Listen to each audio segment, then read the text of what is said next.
Bonjour tout le monde!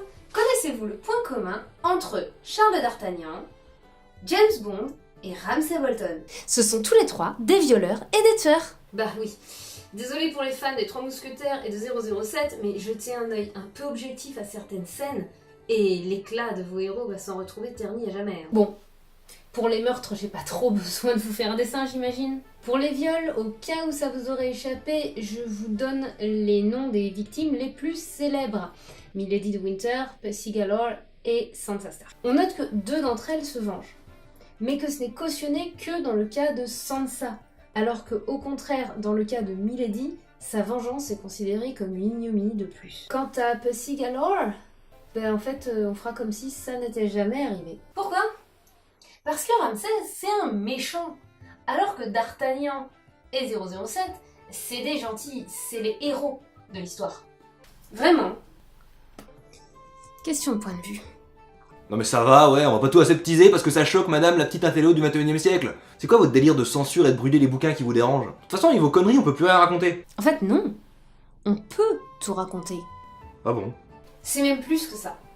On doit tout raconter.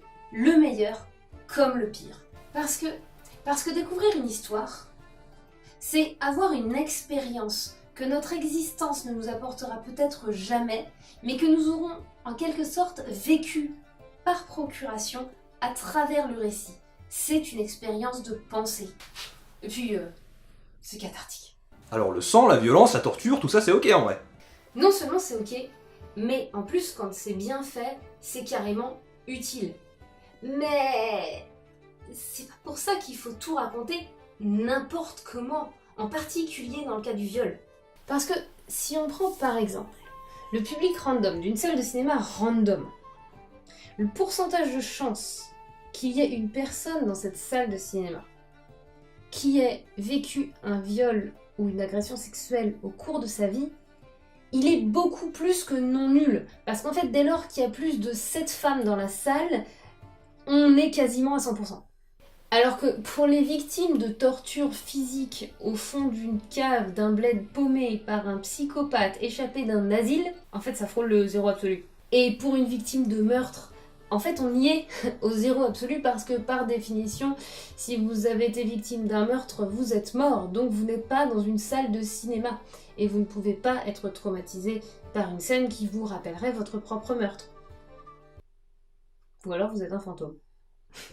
Donc racontons tout, parlons-en, explorons, mais pas n'importe comment, et surtout pas en niant l'impact de tels actes sur la psyché d'un personnage. Car ces personnages sont les reflets, les vaisseaux grâce auxquels le lectorat ou les spectateurs vont faire leur expérience de pensée. Mais l'auteur est pas responsable de ce que les gens peuvent avoir vécu. Non, bien sûr, mais il est en partie responsable de la façon dont les gens reçoivent son histoire. C'est lui qui gère la façon dont il la raconte, si ce n'est pas lui qui gère la façon dont les gens la reçoivent.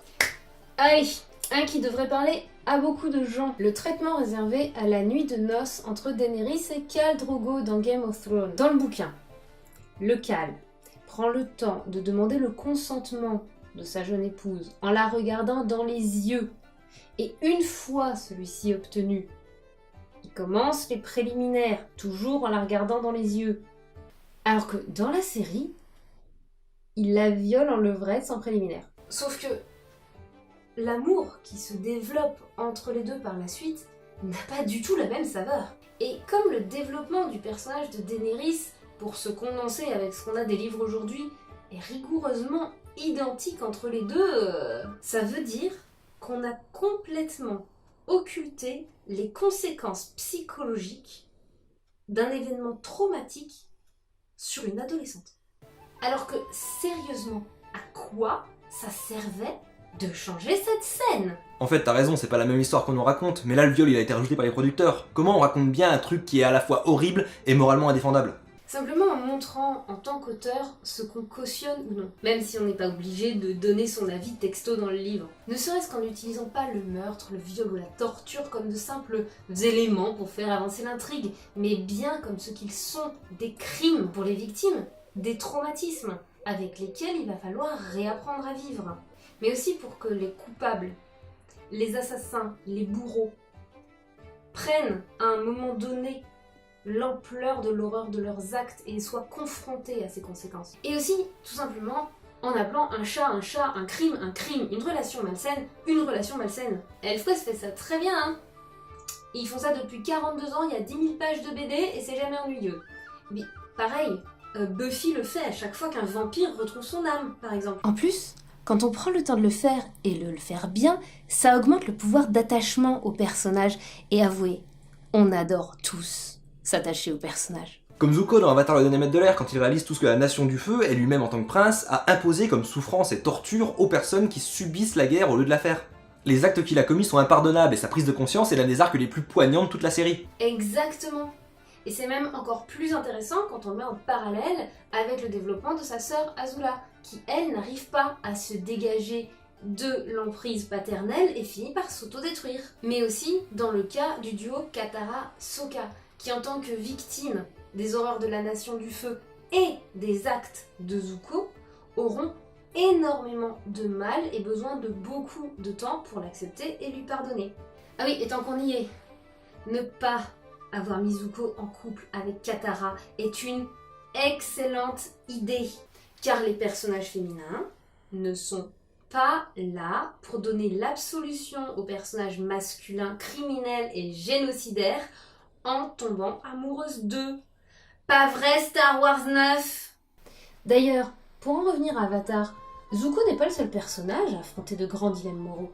Aang doit surmonter le sentiment de culpabilité qu'il éprouve à avoir fui et abandonné le monde pendant un siècle, le livrant par là même au joug despotique de la Nation du Feu et entraînant 2 génocides. Katara est durablement marquée par tout l'arc sur la maîtrise du sang et la façon dont elle-même finit par y céder. Et c'est même elle qui porte l'unique arc entièrement axé sur la vengeance, alors qu'elle est le personnage le plus maternel et mature du jeune groupe de héros. Et même si ce n'est qu'une seule fois, et face à une menace qu'elle ne peut pas vraiment vaincre autrement, elle torture quand même une personne humaine. Et la question de la moralité de son acte, même désespérée, même alors qu'elle finit par renoncer à sa vengeance, est posée par le récit et laisse chaque spectateur réfléchir et choisir sa propre conclusion.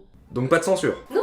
Pas de censure. Mais l'auteur, s'il n'est pas responsable de la façon dont son histoire sera reçue au final, est tout de même responsable de ce qu'il cautionne ou non et du point de vue qu'il adopte sur les événements qu'il relate. Oui, on peut même être dans la tête du psychopathe sans pour autant cautionner ses actes. Vous n'avez qu'à lire Le Parfum de Patrick Suskind pour vous en convaincre. Grenouille est fascinant, mais c'est une fascinante ordure d'assassin. Le lecteur n'est pas invité à éprouver d'empathie pour lui, et à dire vrai, on en a bien davantage pour ces jeunes victimes. Et ce, alors même qu'il a été établi un passé ouin-ouin qui fait pleurer dans les chaumières. Ce n'est simplement pas présenté comme une excuse à ses actes. Et y a même pas besoin de faire du drama en plus. Mais du coup, qu'est-ce qu'on fait de D'Artagnan, de James Bond et des autres ? On les considère pour ce qu'ils sont. Les héros de leurs fictions respectives, certes, mais pas des héros immaculés, sans peur et sans reproche. Des héros dont les actes et les choix sont non seulement moralement condamnables, mais pas forcément plus glorieux que ceux de leurs adversaires. Et on rétablit la zone grise que les auteurs n'ont pas toujours pris la peine de souligner en utilisant son esprit critique.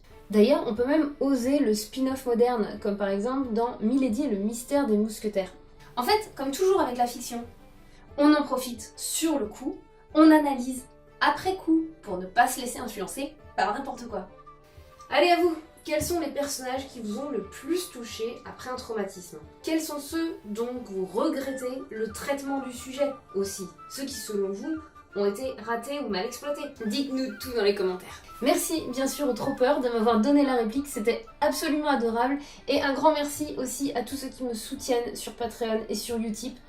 Pendant toute la durée du confinement, je vous rappelle que je propose tous les matins de 9h à 10h des live routines de harpe pour accompagner vos tartines, n'est-ce pas? Alors profitez-en. Laissez-moi un pouce bleu, abonnez-vous et partagez. Bye.